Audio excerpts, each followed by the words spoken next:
My daughter said, "We need your house for the children." I sold the house and moved to another state without saying a word to her. When my daughter looked me straight in the eye and said, "Mom, we need your house for the children," she didn't ask.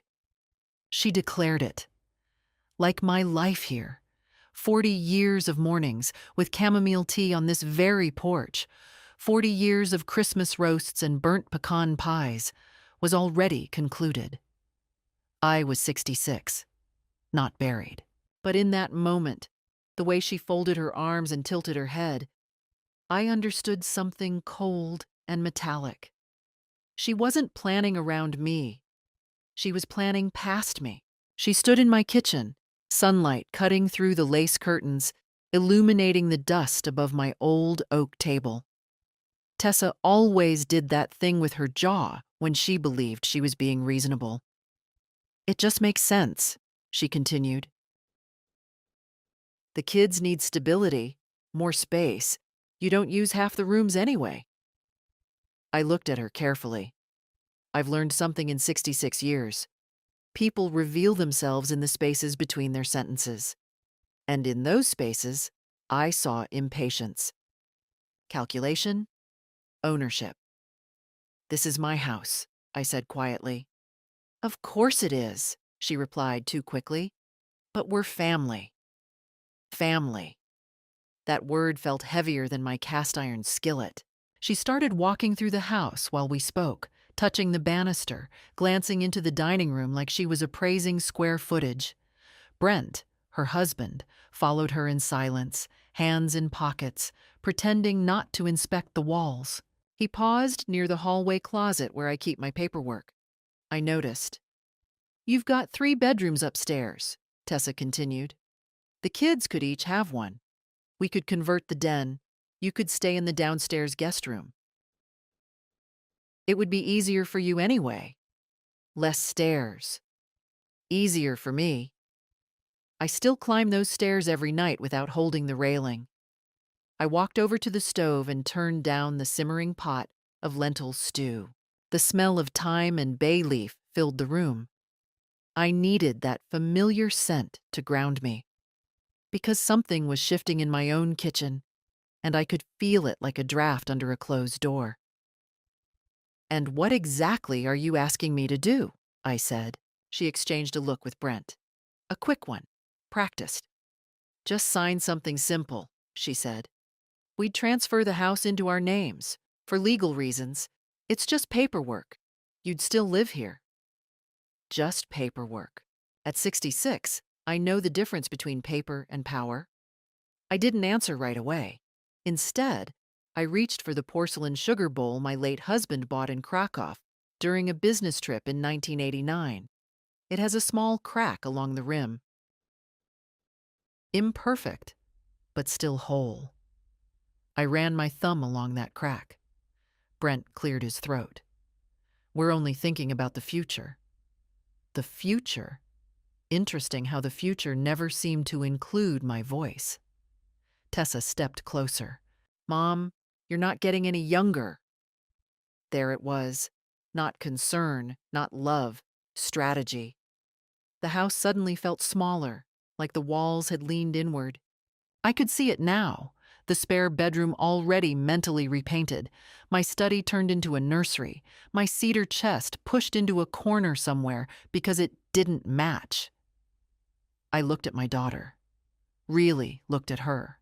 I remembered the night she had a fever at 7 years old, and I sat on the bathroom floor with her until dawn. I remembered sewing her Halloween costumes by hand because money was tight. I remembered skipping new shoes so she could go on that school trip, and now she was measuring my hallway with her eyes. "I'll think about it," I said. Her smile tightened. "We don't have a lot of time." That sentence told me everything. Because when someone says you don't have time, what they mean is, I've already decided. They stayed for dinner. Brent complimented the stew too loudly. Tessa talked about school districts and mortgage rates as if I had already agreed. The children ran upstairs without asking, slamming doors that weren't theirs. After they left, I walked through every room slowly. I touched the banister, the fireplace mantel, the old bookshelf that still smells faintly of lemon oil. I stood in the master bedroom doorway and felt something settle inside me. Not fear, clarity. If my daughter believed I was already fading, already confused, already preparing to hand over the keys, she was very wrong. Because at 66, I may move a little slower in the mornings, but I still know how to make decisions, and I was about to make one she would never see coming. Hello, my dear friends. I'm Grace.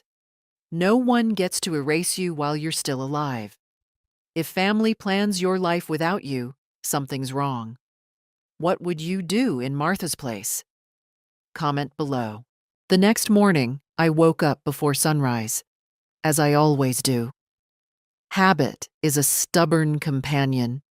I brewed my coffee in the old Italian mocha pot that whistles like it's complaining about the hour, and I sat by the kitchen window.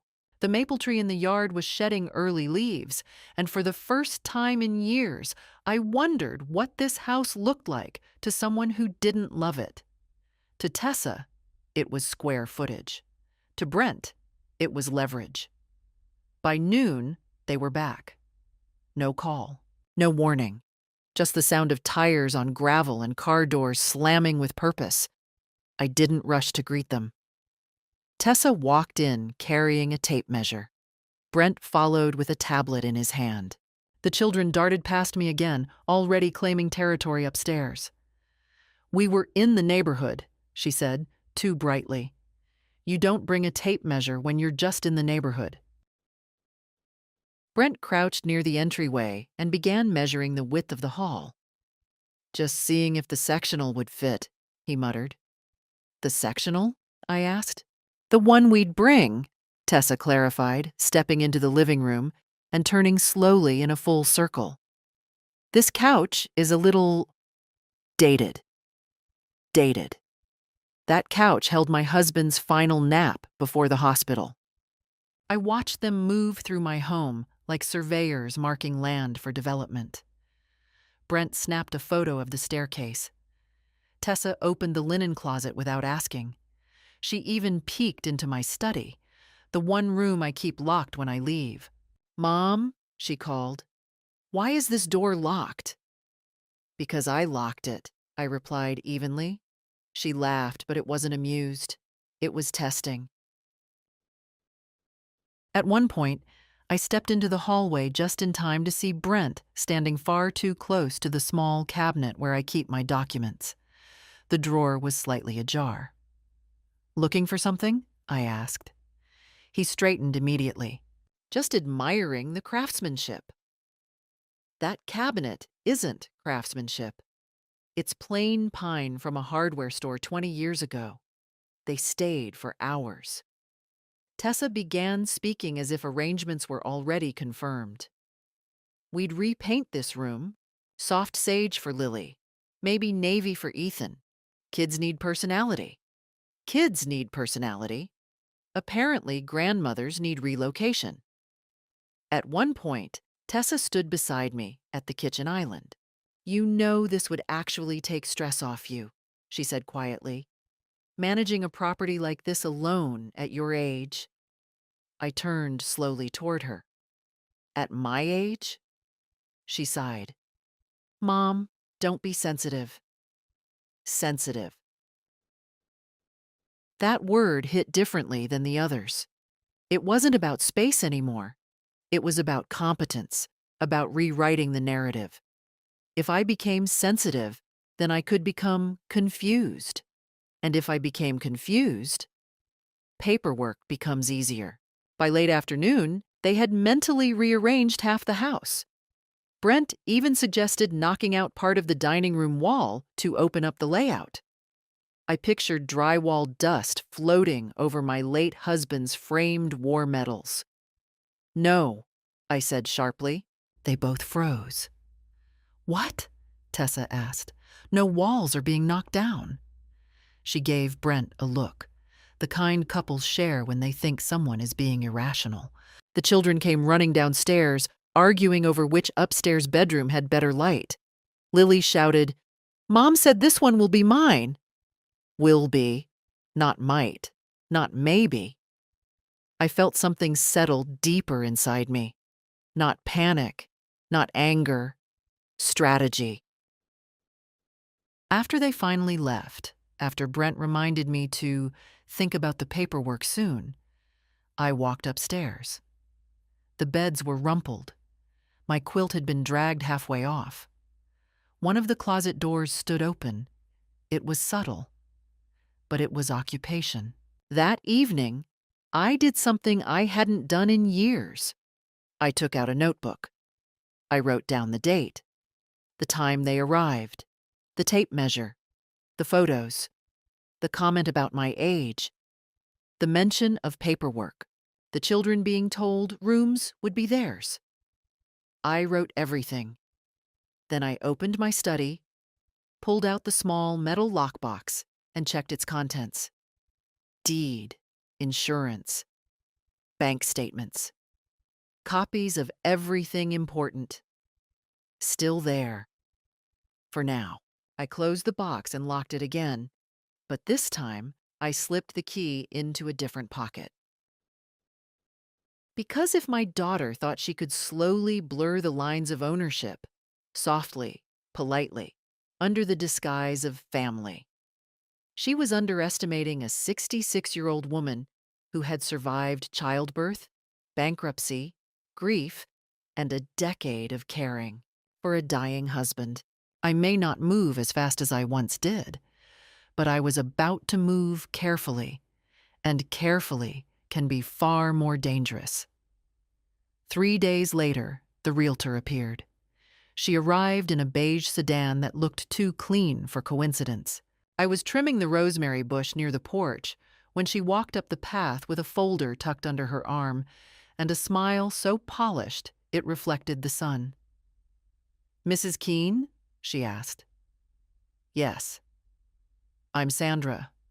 I work with your daughter and son-in-law. They mentioned you might be considering options for the property." Options. That word again, elastic, vague, dangerous. I straightened slowly, brushing dirt from my gardening gloves. "I'm not considering anything," I said. Her smile flickered, but didn't disappear. Professionals are trained for resistance.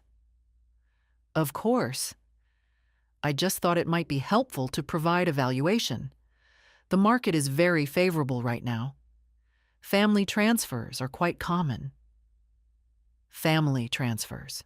As if homes were casseroles passed across a table. "I didn't invite you," I replied.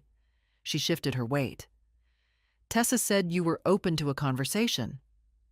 There it was, not even subtle. I held her gaze long enough to make her uncomfortable. Then I said calmly, "My daughter speaks for herself, not for me." For a moment, the air between us felt thin. She hesitated, then nodded politely. "If you change your mind, my card is inside the folder." She extended it toward me. I didn't take it. After she left, I went inside and locked the door. My hands weren't shaking. That surprised me. I expected anger. Instead, I felt something colder. Awareness. Tessa hadn't asked if she could involve a realtor. She had assumed. That evening, she called. "Did Sandra stop by?" she asked casually. She did. And? And I told her I'm not selling. Silence stretched across the line. "Mom," she began, voice tightening, "why are you being difficult?" I almost laughed. Difficult. When did ownership become defiance? "I'm not being difficult," I said evenly. "I'm being clear." "You don't need this much space," she pressed. "It's impractical."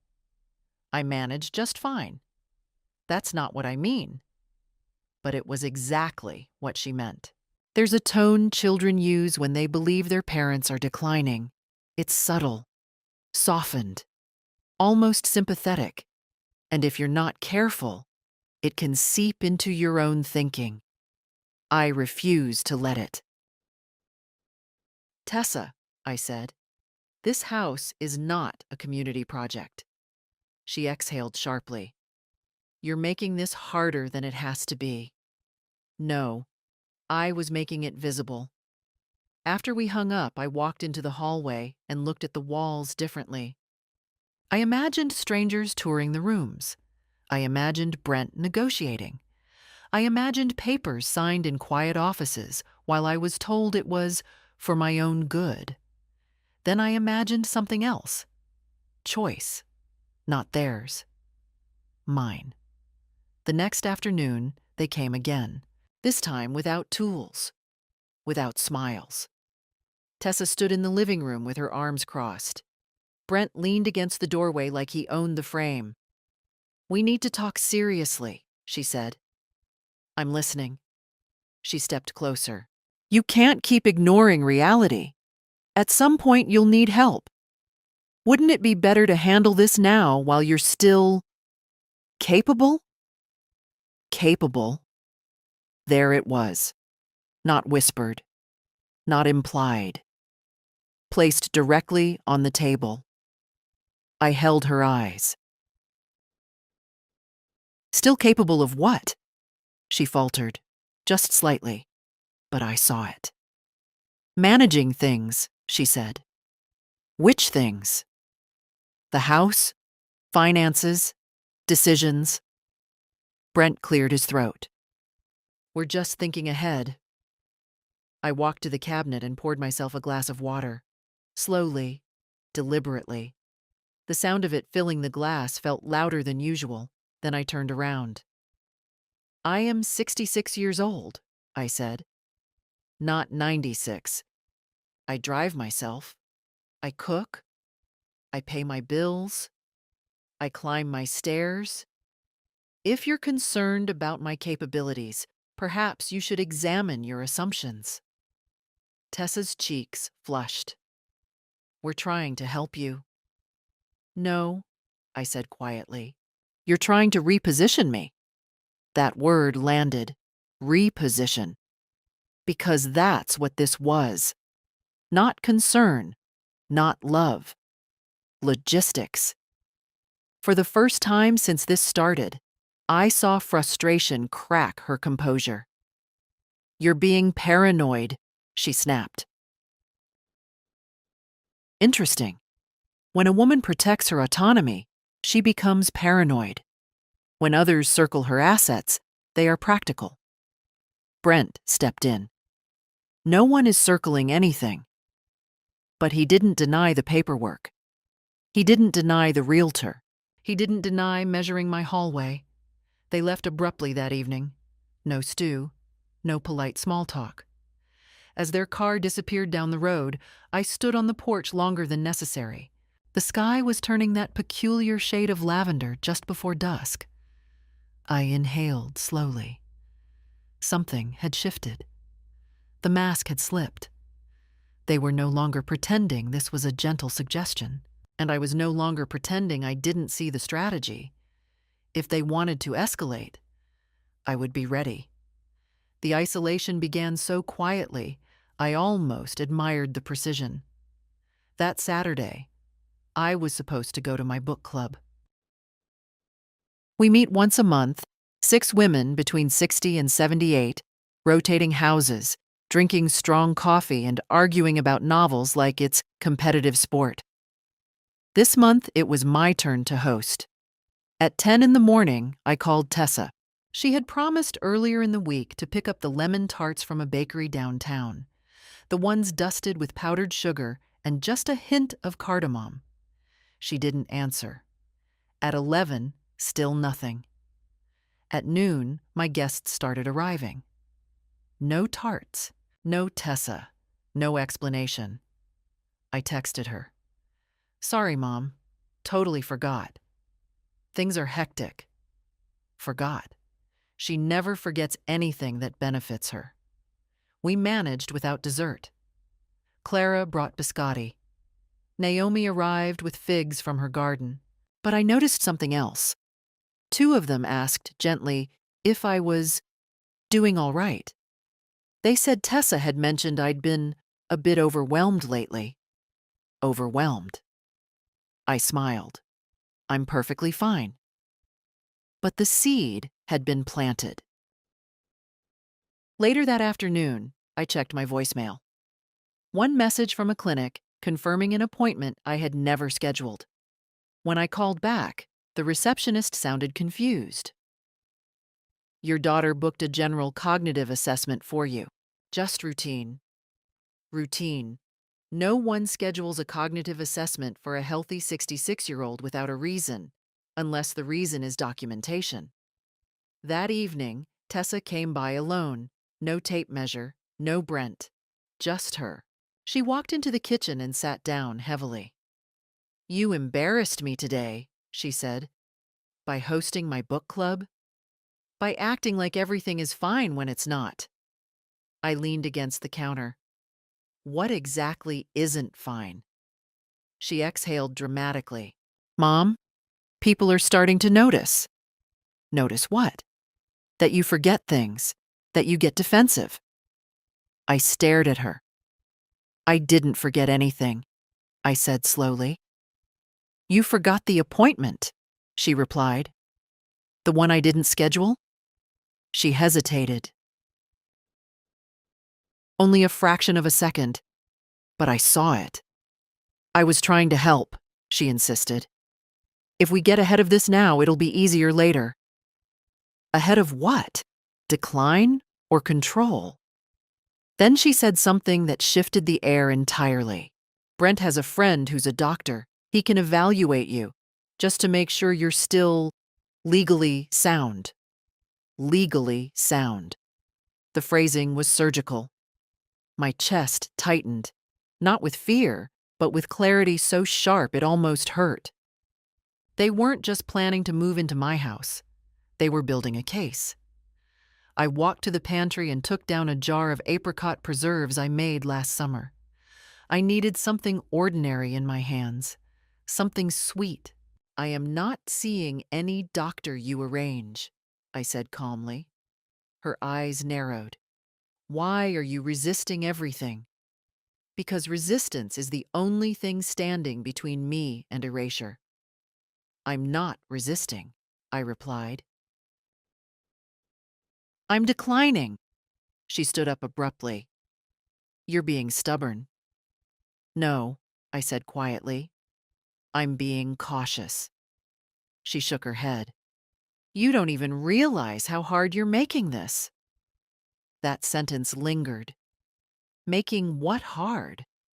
The transition? The transfer? The takeover? After she left, I sat at the kitchen table long after sunset. The house felt different now, not invaded physically, but strategically. Conversations were happening about me, without me. Narratives were forming. Overwhelmed, forgetful, defensive. If repeated enough, those words could turn into paperwork, and paperwork, once signed, turns into permanence. I stood up and walked into my study. I opened my notebook and added new entries. Book club comment about being overwhelmed. Unauthorized medical appointment scheduled. Mention of doctor friend. Phrase used, legally sound. I underlined that last one twice. Then I did something I hadn't planned on doing so soon. I took out my laptop. Not to argue, not to research assisted living, but to look up real estate attorneys outside my immediate area. If my daughter was preparing quietly, so was I. The first attorney I called didn't answer. The second had a receptionist who sounded bored. The third picked up on the second ring. His name was Daniel Hargrove. His voice was steady, unhurried. He didn't interrupt when I explained that my daughter had scheduled a cognitive evaluation without my consent. She did what? He asked quietly. I repeated it. And has any physician examined you? No. Have you signed anything? Absolutely not. A pause. not awkward, calculated. "Mrs. Keene," he said, "before we go any further, do you feel safe in your home?" The question caught me off guard. Not because I didn't understand it, because I did. "Yes," I answered after a moment, "but I don't feel secure." "That distinction matters," he said. "You need to understand something. If someone attempts to establish diminished capacity, documentation becomes their weapon. You'll want your own record, independent evaluation, and protection." Protection. The words settled into me like a key turning in a lock. We scheduled a consultation for Thursday, not in my town, 45 minutes away. The next morning, Brent showed up alone. That had never happened before. He knocked once and let himself in before I reached the door. "You should really start locking up more," he said casually. "I do," I replied. He smiled thinly. "Just looking out for you." He walked into the living room without being invited and sat down. Spread his legs wide like he owned the space. "We need to get practical," he began. "The market's good.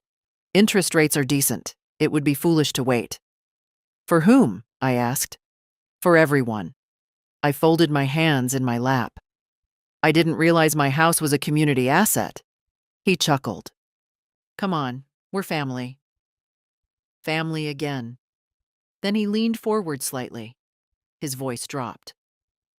"Tessa's worried," he said. "She thinks you're slipping." I held his gaze. "Is that so?" "You're more forgetful, more reactive. You take things personally." "I take ownership personally," I corrected. He didn't smile this time. "You don't want this to get messy," he said. There it was. Not a threat. Not quite, but close enough. "What would messy look like?" I asked. He hesitated. "Well, if a doctor determines you're not fully capable of managing assets, things can move quickly. Courts tend to prioritize stability for children." Children. My grandchildren had been turned into leverage. "Interesting," I said softly, "because I was under the impression courts prioritize facts." His jaw tightened. "You're misunderstanding us." "No," I said evenly. "I'm understanding you perfectly." He stood up abruptly. "We're trying to help before things decline further." Further.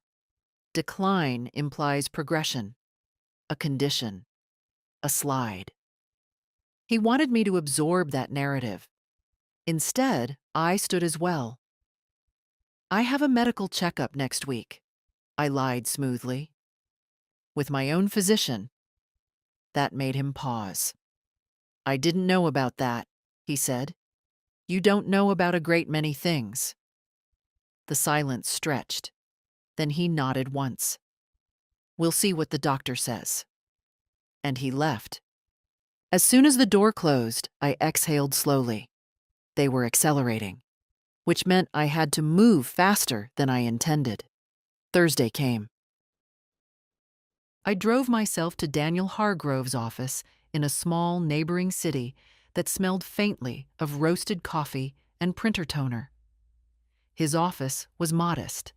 No flashy diplomas, just shelves of thick legal volumes and a framed photo of a golden retriever. He listened, really listened. When I finished explaining everything, the realtor, the appointment, the legally sound comment, he leaned back in his chair. "You're not confused," he said plainly. "No." "You're being maneuvered." "Yes." He nodded once. "Then we counter." He outlined options with precision.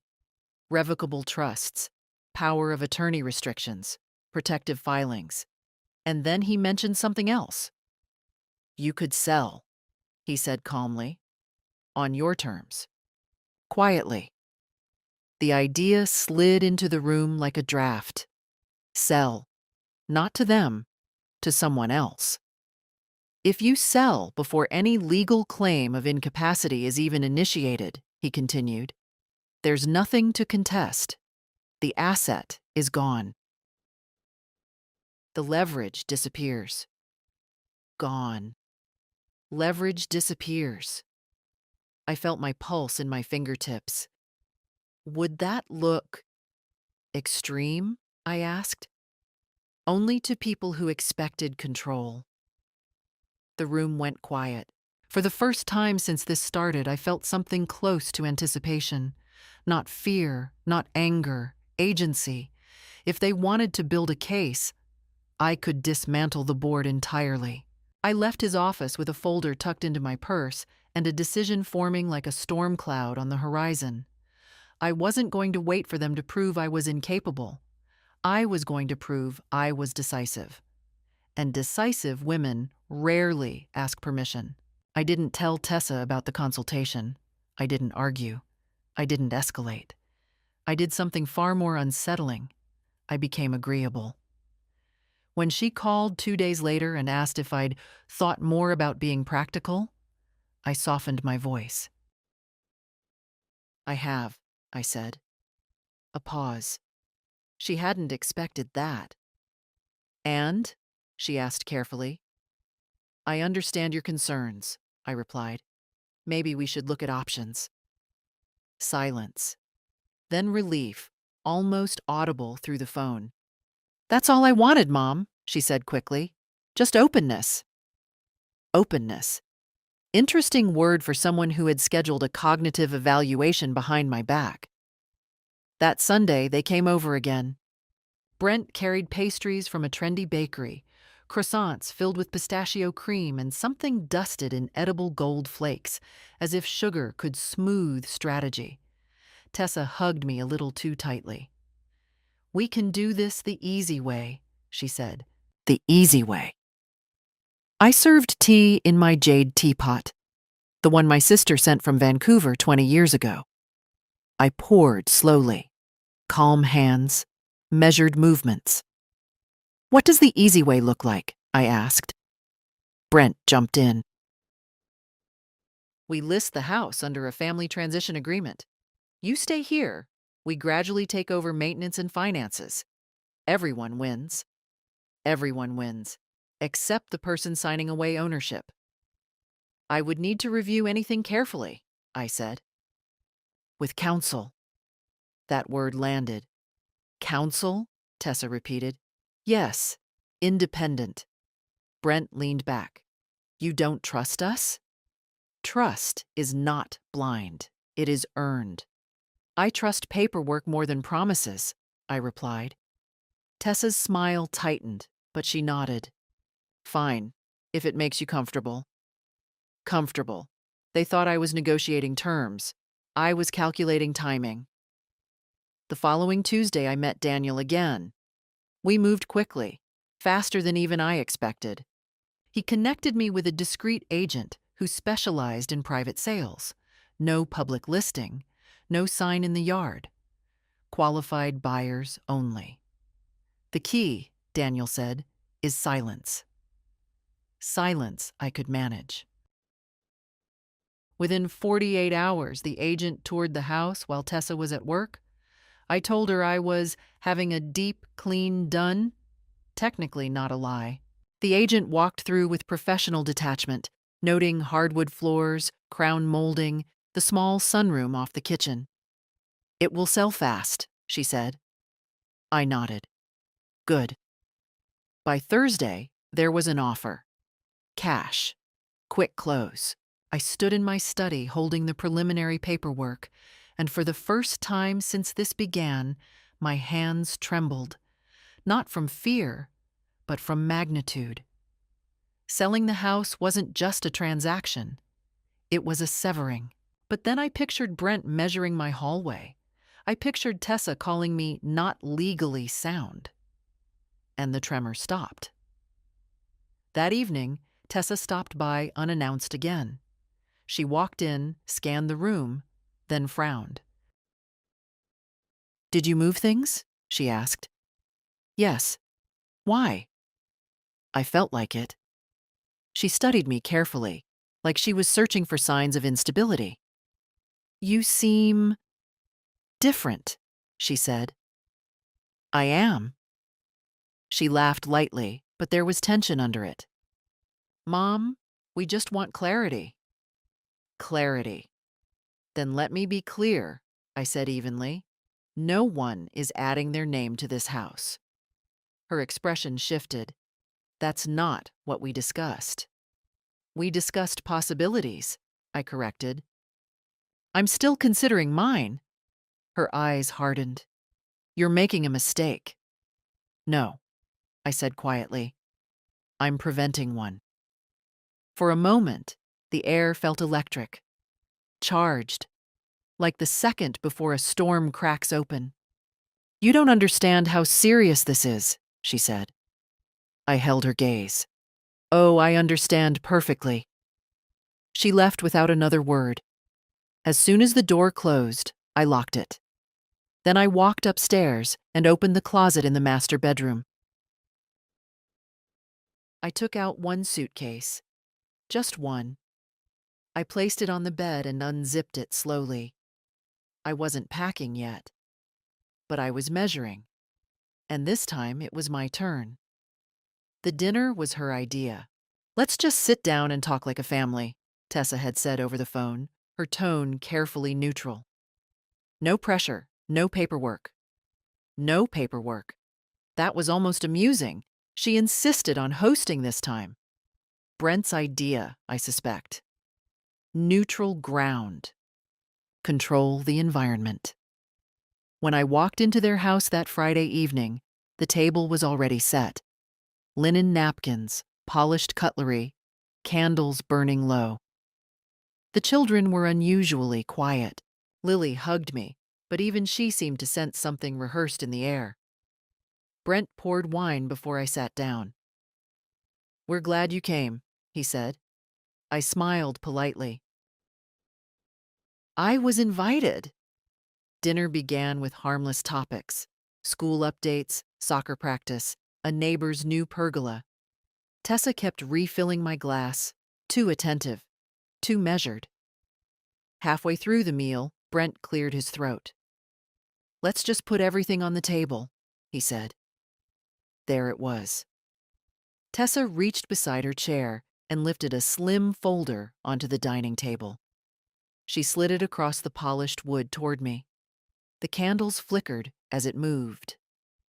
"Mom," she said gently, "this is just a draft. Nothing binding." I didn't touch it. "What is it?" I asked, though I already knew. "An agreement," Brent answered. "A transition plan. It protects everyone." "Protects." "Open it," Tessa urged softly. I placed my fingertips on the edge of the folder and opened it slowly. Inside were neatly typed pages: legal language, ownership transfer structure, conditional residency clause, conditional, my right to live in my own home, conditional. I felt the children's eyes flicking between us. They didn't understand the vocabulary, but they understood tension. "You brought this to dinner," I said calmly. "We didn't want it to feel confrontational," Tessa replied. "You don't neutralize confrontation with paperwork."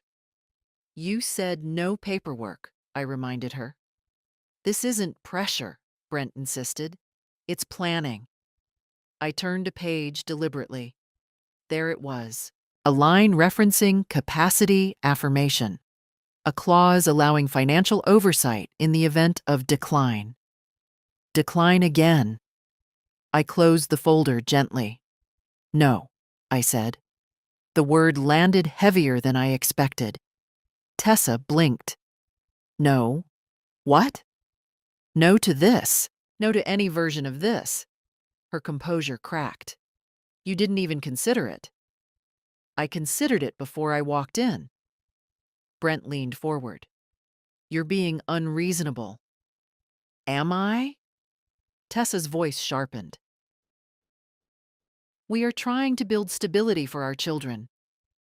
"And dismantling mine," I replied evenly. Silence swallowed the table. The children stopped eating. Tessa's face flushed. "You're twisting this." "No," I said quietly. "You are accelerating something that does not belong to you." Brent's jaw tightened. "If you refuse to plan responsibly, we may have to pursue other routes." There it was, not implied, spoken. "Other routes?" I repeated. Tessa swallowed. "If a professional evaluation shows you're not managing things properly, we would be obligated to step in." Obligated. The performance had ended. I folded my napkin and placed it beside my plate. "You scheduled an evaluation without my consent," I said steadily. "You involved a realtor without my permission. You drafted a transfer agreement without my agreement. And now you're threatening to question my capacity at my own granddaughter's dinner table." The room felt smaller, tighter. Brent stood up slightly. "Lower your voice." I hadn't raised it. "I am 66 years old," I continued calmly. "I manage my affairs. I pay my taxes. I drive myself. I am not confused." Tessa's eyes glistened, not with guilt, with frustration. "You don't see it," she said. "You're not thinking clearly." I stood up. "I see everything," I replied. The chair legs scraped softly against the floor as I pushed it back. "You're making this harder than it needs to be," Brent said. "No," I answered, looking directly at him. "You are."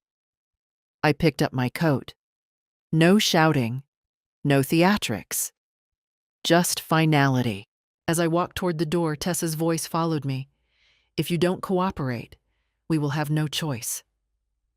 I paused at the threshold. "You already made your choice," I said. Then I left. The mask slipped at dinner. They weren't asking. They were positioning. If you were Martha, would you sign or walk away? Be honest. Write your answer in the comments. The retaliation didn't come in the form of shouting. It came in the form of absence. On Monday morning, I drove to the pharmacy to pick up my blood pressure medication. The pharmacist frowned at her screen. "It shows this prescription was transferred," she said. "Transferred where?" She typed again. "Canceled, actually, at the request of a family contact." My spine straightened. I did not authorize that. She blinked. "It says your daughter called." Of course she did. I kept my voice steady. "Reinstate it immediately and put a note in the file. No one makes changes without my direct approval." The pharmacist nodded quickly. As I walked back to my car, I felt the pieces aligning. This wasn't emotional anymore. It was procedural. Quiet disruptions designed to create dependence. Later that afternoon, my mail was missing. Not all of it. Just the envelope from my bank. I checked the porch twice. The mailbox latch was closed. When Tessa stopped by that evening, smiling again, like nothing had happened, I asked her directly, "Did you access my mail?" Her expression didn't even flicker. "Why would I do that?" "My prescription was canceled this morning." She blinked, feigning confusion. "That must be a mistake." "And my bank statement?" "I haven't seen anything." Brent stepped in from behind her. "You're getting suspicious about everything." "Suspicious. Yes. Because patterns exist." "You're isolating me," I said evenly. Tessa laughed lightly. "Mom, that's dramatic." "Is it?" My book club had been rescheduled without my knowledge. Clara later told me Tessa called to say I wasn't feeling well. Not feeling well. A narrative was forming outside my awareness. "I am not declining," I said clearly, "and I am not confused." Brent folded his arms. "No one said you were." "You implied it." Tessa's tone sharpened. "You're proving our point right now." There it was again, that circular trap. If I defended myself, I was unstable. If I stayed quiet, I was compliant. I walked past them into the hallway and opened the small cabinet. Empty. The drawer where I kept copies of insurance and tax records had been disturbed. Not completely emptied, but shifted. "You've been in here," I said. "No," Brent replied too quickly. I turned slowly toward him. "Do not lie to me in my own house." Silence stretched. Tessa's jaw tightened. "We're trying to prevent you from making reckless decisions." Reckless. "You mean independent ones," I corrected. Brent exhaled sharply. "You don't understand the legal consequences if you act irrationally." I held his gaze. "Try me." He stepped closer, lowering his voice. "If a doctor documents cognitive instability, we can petition for temporary conservatorship." The word landed like a hammer. Conservatorship. So that was the escalation. "You've already spoken to someone," I said. Neither of them answered. Which was answer enough. The air in the hallway felt suffocating, not because I was afraid, but because the strategy had moved from suggestion to execution. "You should be grateful we're handling this privately," Tessa said. Grateful. I stared at her. "You're building a case against me," I said calmly. "Medication interference, appointment scheduling, mail interference, statements to friends." "You sound paranoid," she snapped. "No," I replied quietly. "I sound aware." Brent stepped back first. Not out of retreat, but recalculation. "This doesn't have to be ugly," he said. "You're right," I answered. "It doesn't. Because ugliness requires confrontation, and confrontation requires warning. I gave neither." After they left, I locked every door. Then I sat at the kitchen table and opened Daniel's folder again. The offer was still active. Closing could happen in 3 weeks. 3 weeks? I walked upstairs and opened the suitcase fully this time, not measuring, packing, slowly, deliberately. If they were preparing to petition the court, I would make sure there was nothing left to petition for. I didn't sleep much that night. Not because I was afraid, because I was organizing. There's a peculiar clarity that arrives when you realize you're no longer negotiating. You're exiting. I moved through the house quietly, not like someone fleeing, but like someone cataloging a museum before it closes. By morning, half the suitcase was filled. Not with clothes, with essentials. Passport, birth certificate, copies of financial records, the small tin of heirloom buttons my mother carried across the ocean in 1954. My late husband's watch. The jade teapot. Nothing bulky. Nothing sentimental that could anchor me. At 10, Daniel called. "I've reviewed the purchase offer," he said. "Clean, cash, fast close. They're flexible on date if needed." "How fast?" I asked. 21 days, possibly sooner. Sooner. "Move it up," I said. A pause. Then, "Are you certain?" "Yes." Another pause. Not doubt. Respect. "I'll initiate." After we hung up, I stood in the kitchen and looked around. Sunlight spilled across the countertops. The rosemary plant by the window needed trimming again. The house felt peaceful. Unaware. That afternoon, Tessa texted, "We need to discuss next steps." Brent spoke to someone. Things may move faster than expected. Interesting. So will mine, I thought. She arrived an hour later, uninvited, with that tight expression she wears when she believes she's being patient with someone unreasonable.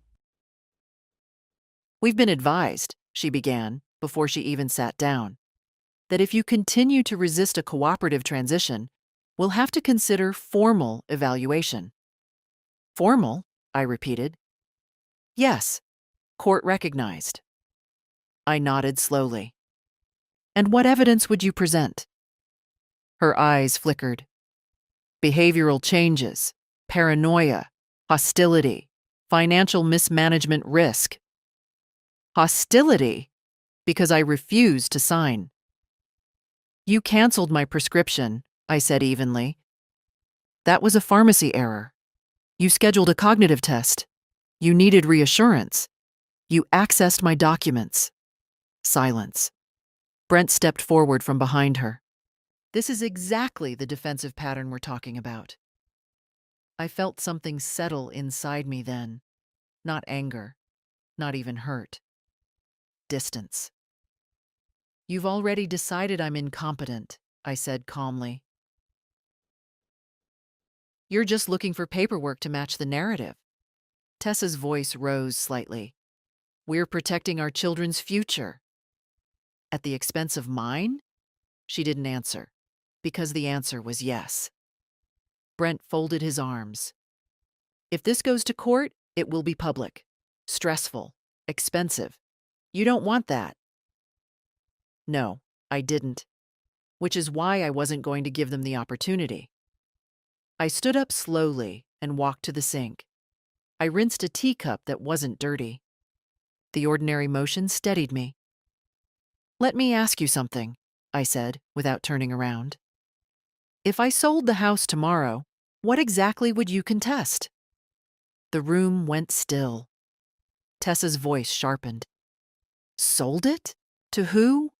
A buyer. You can't just sell it, she snapped. Why not? Because, she stopped. Because then the asset disappears. Brent recovered first. If you attempt to liquidate under cognitive instability, that sale could be challenged. On what grounds? I asked calmly. You have no diagnosis. Silence again. They were ahead of me in strategy, but not in timing. Tessa's composure cracked slightly. You wouldn't do that to us. To us, as if I was betraying something sacred. You're already doing something to me, I replied quietly. For a moment, the three of us stood in that kitchen where I had once packed her school lunches and iced her birthday cakes. Now it felt like a negotiation room. Brent finally spoke. We're filing preliminary paperwork next week. There it was. A timeline. Good. Because mine was shorter. They left with tension hanging in the air like humidity before a storm. The moment their car disappeared down the road, I picked up my phone. Daniel, I said when he answered, we don't have 3 weeks. How soon can you sign? He asked. Tomorrow. There was a brief silence on the line.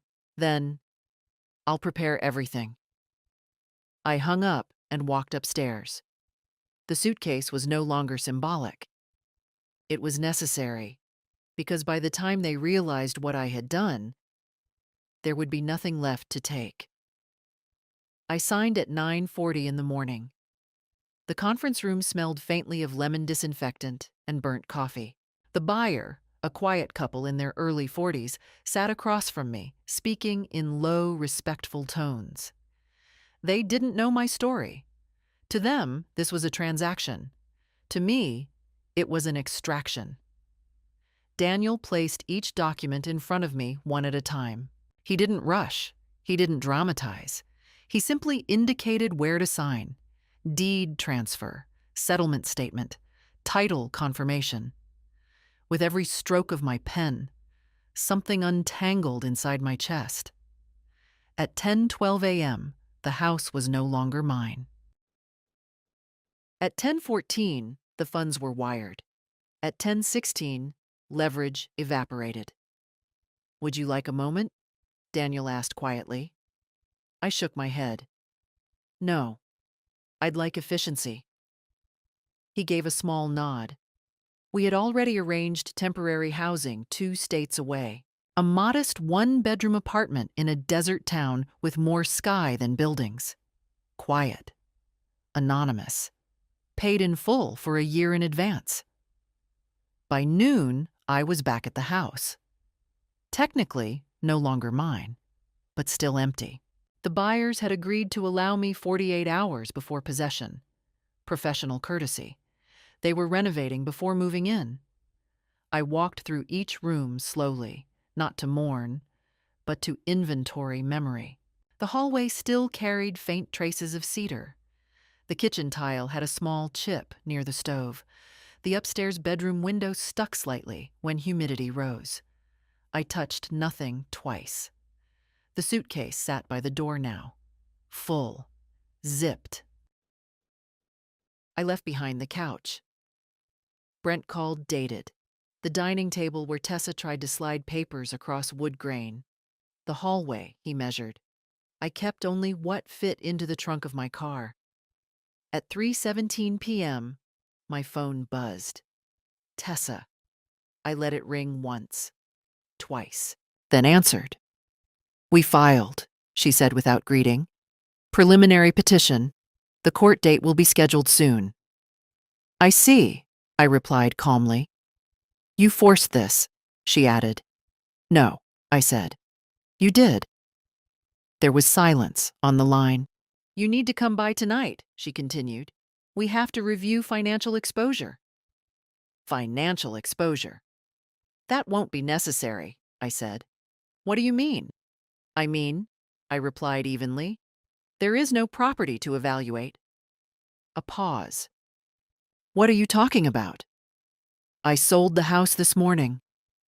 The silence that followed wasn't disbelief. It was impact. "You did what?" Her voice rose, sharp, fractured. "It's no longer an asset," I said. "It cannot be transferred. It cannot be contested. You can't just—" She stopped herself. "You're not legally stable enough to make that decision." I was stable enough to sign. Brent's voice appeared in the background. "Put it on speaker." Then louder. "This will be challenged." "On what grounds?" I asked calmly. "You have no medical determination, no injunction, no conservatorship order. You filed too late." The air on the other end of the line felt chaotic. "You did this to spite us," Tessa accused. "No," I replied quietly. "I did this to protect myself." "You've destroyed our future," she shouted. "No," I corrected. "I've secured mine." Brent's tone hardened. "Where are you?" "Out." "Out where?" "Exactly." I ended the call, not abruptly, just decisively. At 5 p.m., I walked through the house one last time. I left the keys on the kitchen counter. No note, no explanation. In the hallway, I paused for a brief second, not from doubt, but from awareness. This chapter was closing not with a scream, but with a signature. I locked the door from the outside and placed the key inside the mailbox slot, as instructed. Then I got into my car. 2 states away waited silence, and for the first time in months, it felt like freedom. I crossed the state line just after midnight. There's something strangely intimate about driving alone through darkness with everything you own packed behind you. The highway stretched endless and indifferent, illuminated only by headlights and the occasional green exit sign, promising towns I had never heard of. I didn't cry. I didn't second guess. I drove. By dawn, the landscape had changed. The thick trees gave way to dry hills, then to wide open stretches of desert dotted with low shrubs and stubborn cacti. The sky here felt enormous, almost theatrical in its openness. Nothing crowded it. Nothing leaned in. The apartment complex was modest, beige stucco, a small courtyard with gravel instead of grass. No one knew my name here. No one had memories of my hallway or opinions about my capacity. I signed the lease under Martha E. Keene. Not mom, not homeowner, just Martha. The manager handed me the keys with a polite smile. "Welcome," she said. "Welcome." The word felt clean. The apartment itself was simple. One bedroom, small kitchen, a narrow balcony that overlooked the parking lot, and beyond it, an endless horizon of pale sand and distant mountains.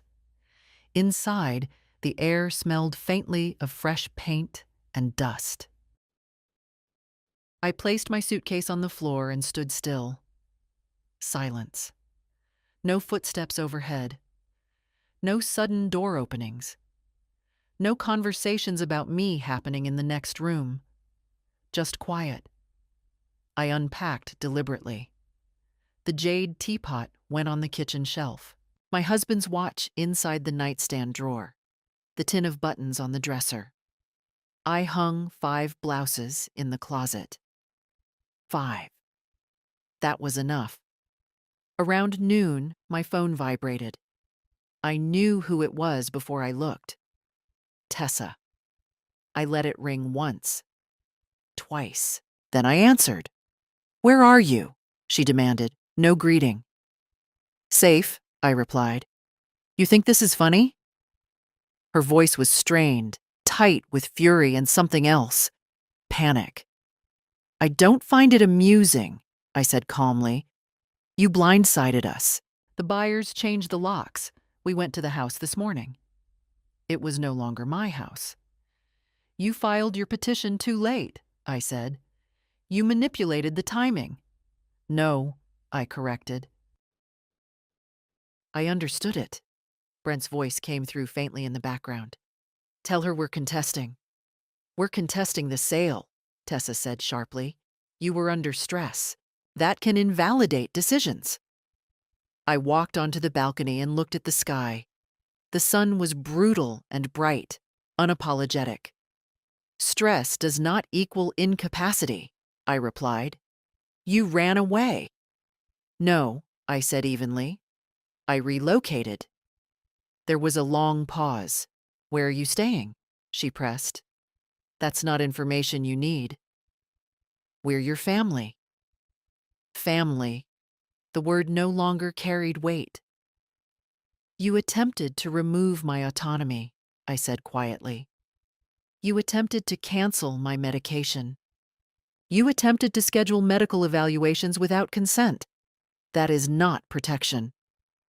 Her breathing grew heavier. "You've destroyed trust," she whispered. "I considered that. Trust requires good faith." "I responded to your strategy," I said. "You just didn't anticipate mine." The silence stretched long enough that I thought she might hang up. Then her voice shifted, not softer, but colder. "You won't see the kids like this." There it was. The final lever. I leaned against the railing, feeling the dry wind against my face. "Visitation is not contingent on property ownership," I said calmly. "If you attempt to weaponize the children, that will be documented too." "You're threatening us now?" "No," I replied. "I'm establishing boundaries." Brent's voice rose again in the background, frustrated, sharp, papers rustling, doors closing. "You can't hide forever," Tessa said. "I'm not hiding." I looked out at the mountains. "I'm beginning." I ended the call before she could respond. For several minutes, I simply stood there, listening to the wind move through dry air. The enormity of what I had done pressed gently against me, not as regret, but as consequence. I had dismantled the board. I had removed the asset. I had exited before they could frame me as incapable. But freedom has a cost. It is solitary. Inside the apartment, the silence returned. Not heavy, just honest. I walked back inside and placed my phone face down on the counter. Then I brewed tea in the jade pot. Not as a ritual of nostalgia, as a declaration. I was not displaced. I was self-directed, and for the first time in months, no one was measuring my hallway. They arrived 4 days later. I didn't tell them where I was staying, which meant they worked for it. When I opened the door that afternoon and saw Tessa standing in the courtyard of my apartment complex, Brent a few steps behind her, I wasn't surprised. I was disappointed. The desert wind lifted her hair slightly. She looked smaller out here. Out of context. Out of control. "You really thought we wouldn't find you," she said. "I hoped you'd respect the distance," I replied. Brent glanced around the complex, clearly unimpressed. "This is where you ran to?" "This is where I relocated," I corrected calmly. They stepped inside without waiting for an invitation. Old habits. Tessa scanned the apartment, the modest couch, the narrow kitchen counter, the single bedroom door. Her expression twisted. "You downgraded your entire life just to spite us." "No," I said evenly. "I simplified it." Brent crossed his arms. "You made a legally questionable decision under emotional distress." I leaned against the counter. "You filed after the sale." "We can argue undue influence," he snapped. "From whom?" I asked. Silence. Because there was no influencer, no manipulator, just me. Tessa's composure cracked first. "Do you have any idea what you've done to us?" she demanded. "We had plans. We had expectations." "You had assumptions," I corrected. She stepped closer, her voice shaking now, not with sadness, but fury. "You embarrassed us. The buyers told the neighbors everything, that we tried to take your house." I held her gaze. "I didn't tell them anything," I said. Brent's jaw tightened. "You forced this narrative." "No," I replied quietly. "Your behavior did." The room felt small with the three of us inside it. Heat pressed against the windows. Outside, a car alarm chirped briefly, then stopped. Tessa's eyes moved around the apartment again. "You can't live like this." "I can," I said. She shook her head.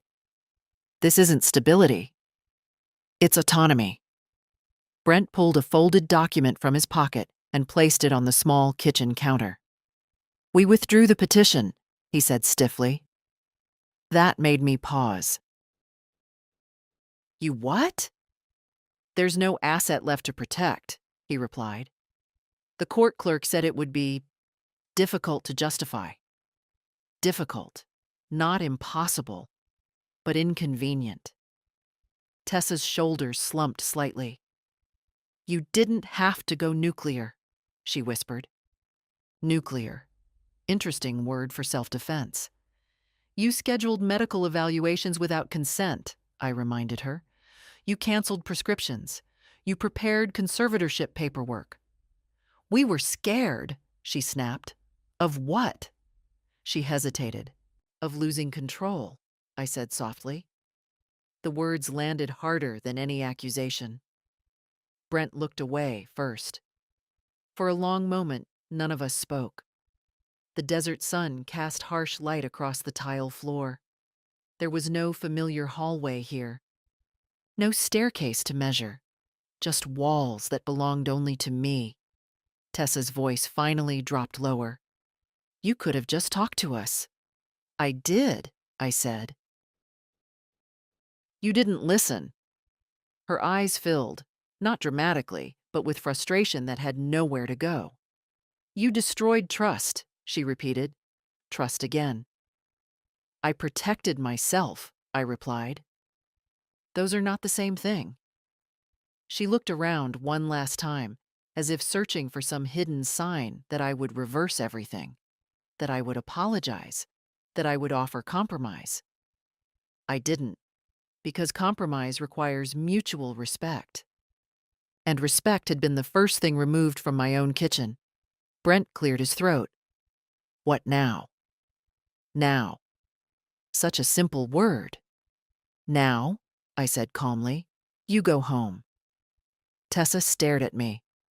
"You're really choosing this?" she asked. I'm choosing myself.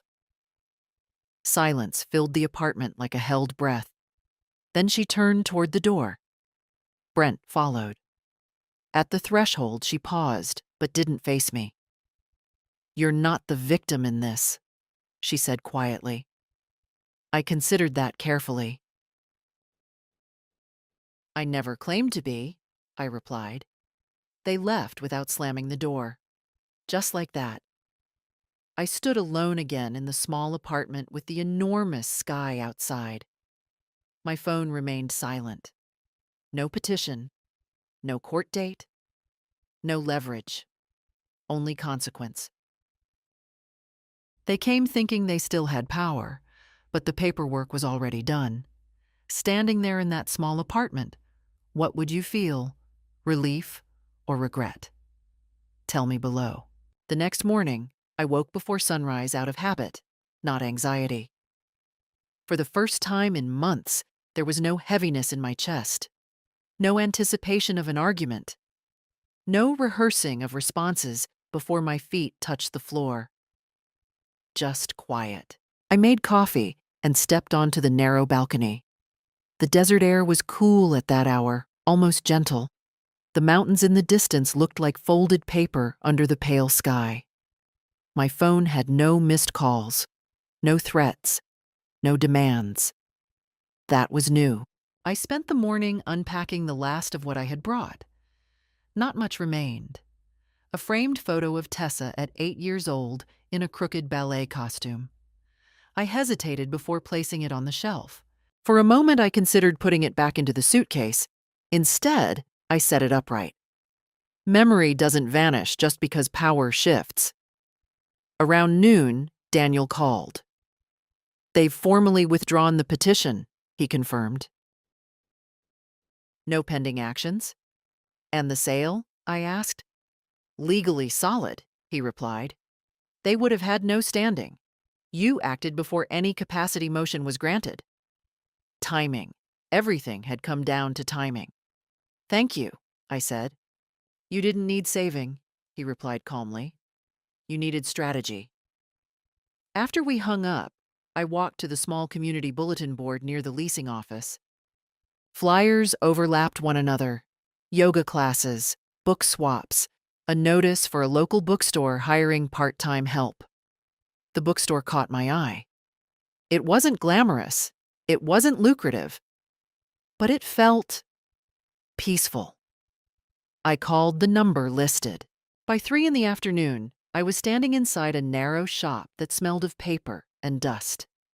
The owner, a woman in her early 70s named Lila, looked at me over her glasses.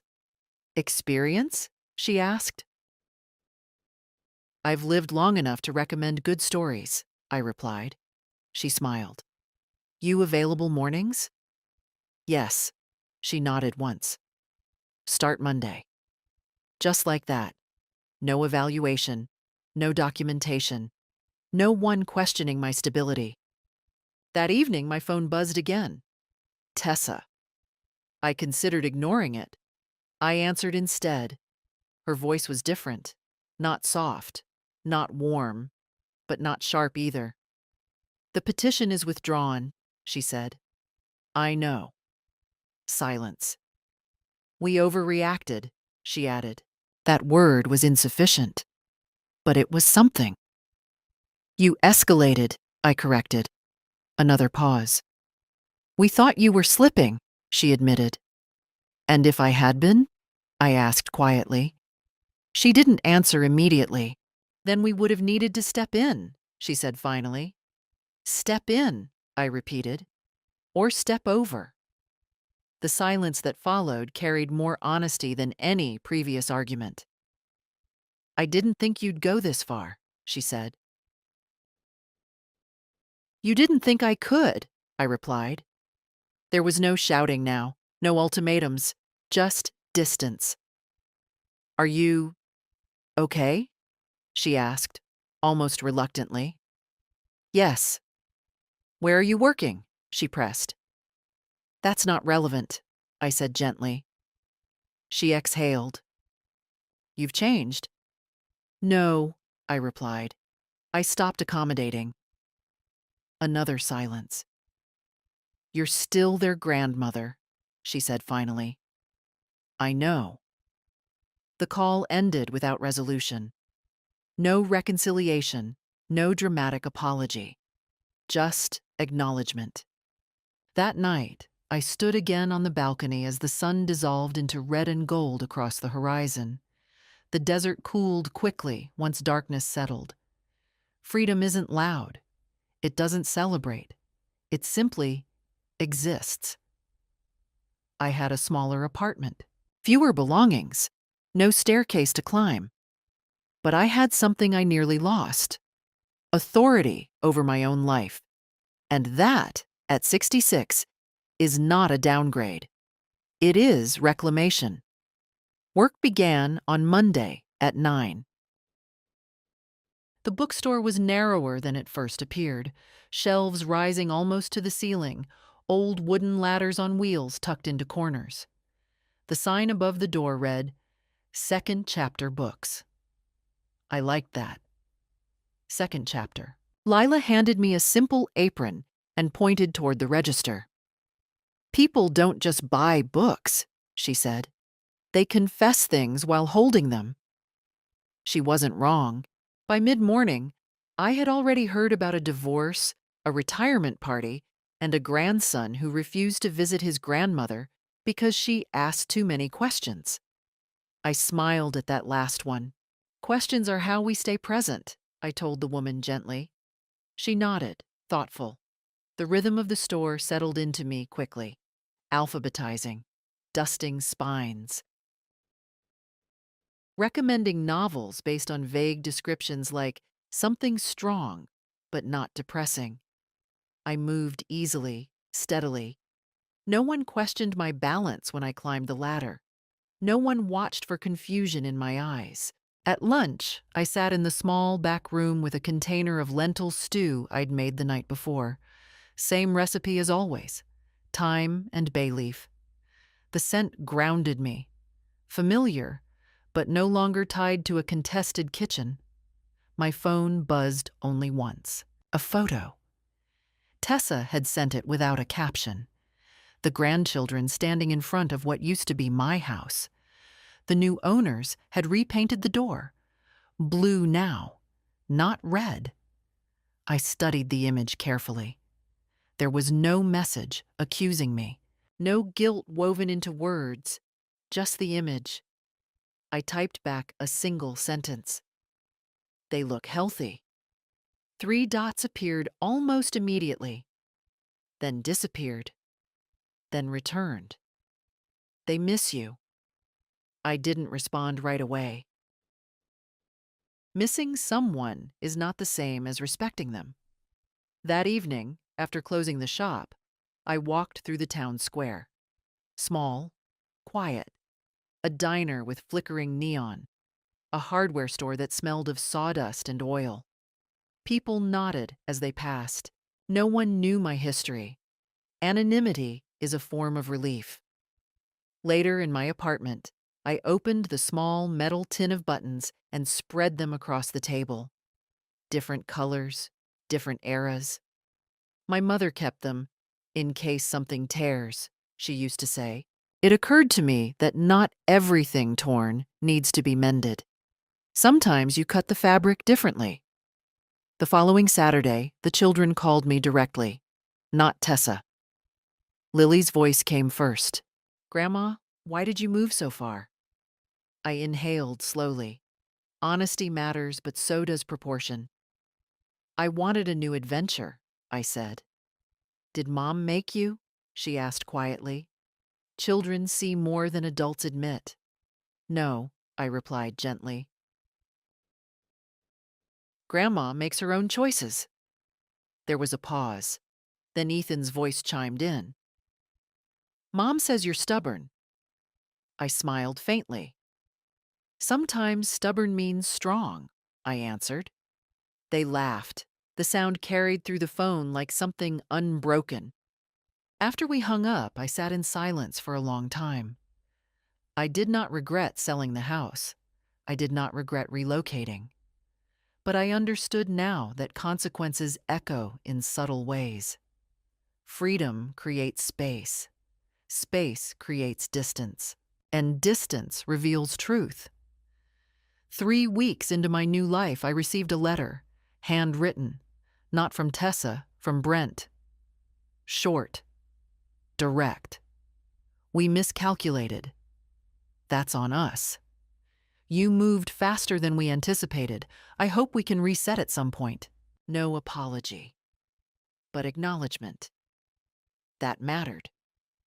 I folded the letter once and placed it inside the tin of buttons. Not as forgiveness, as record. That night, I stood again on the balcony, watching the horizon swallow the sun. The sky here turned violent shades of orange and violet before surrendering to dark. I had not been rescued. I had not been exiled. I had acted. At 66, I had refused to be repositioned. And in doing so, I had altered the trajectory of every conversation that would follow. No one would measure my hallway again. No one would schedule my decline. The house was gone, but I remained, and that was enough. It's been 4 months. 4 months since I locked a door that no longer belonged to me and drove toward a sky that didn't ask questions. Life here is not dramatic. It doesn't demand attention. It unfolds quietly. I open the bookstore at 9. I recommend novels to retirees who want something hopeful but not naive. I alphabetize biographies and drink 2 strong coffee from a chipped ceramic mug that says, "Still here." Still here. That phrase means more to me now than it ever did inside a 4-bedroom house. Tessa and I speak occasionally, not often, carefully. There are no more threats, no more references to doctors or petitions. The subject of the house hovers between us like something fragile, acknowledged but not touched. 2 weeks ago, she asked if I would visit for Lily's recital. "I'll think about it," I said. That used to be her line. I did go. I stayed in a hotel. When I drove past what used to be my house, I didn't slow down. The door is still blue. A swing set now stands in the yard, different curtains in the windows. Someone else's life. I felt no surge of regret, no sting, just recognition. After the recital, Tessa and I stood in the parking lot while the children ran ahead. "You look, well," she said. "I am." She nodded. "I didn't expect you to actually leave." "I know." She hesitated, then added quietly, "I thought you'd fold." That was the closest thing to honesty I'd heard from her in months. "I know," I repeated. There was a long silence between us. "I was scared," she admitted, "about money, about stability, about losing control of things." Control, the word finally spoken plainly. "And I was scared," I replied, "of losing myself." She looked at me then, not as a dependent variable, not as a problem to solve, as a person. "I handled it badly," she said. "Yes," I answered, "not cruel, just factual." She nodded once. No argument. That was enough. We are not fully repaired. Trust doesn't rebuild because paperwork is withdrawn. But the hierarchy has shifted. She no longer speaks over me. She no longer schedules things for me. She no longer measures my life in terms of utility. I am not a future asset. I am a present woman. Last week, Brent sent another short message. "You were right to protect yourself." I didn't respond. I didn't need to. Tonight, I'm back on my balcony. The desert wind is cool again. The horizon swallows the sun without ceremony. The apartment is small. My life is smaller, but it is entirely mine. At 66, I did not fight in court. I did not scream. I did not beg for understanding. I signed. I packed. I left. And when they tried to define me as declining, unstable, incapable, I proved decisive. Freedom is not always loud. Sometimes it looks like a single signature on a quiet morning. Sometimes it looks like driving away without explaining yourself. And sometimes it looks like standing alone under an enormous sky, knowing no one can reposition you again. I am not the victim of this story. I am the author of it. Protecting yourself isn't always gentle. Would you have done the same or tried to fix it differently? Share your thoughts, like, subscribe, and join the conversation. Goodbye.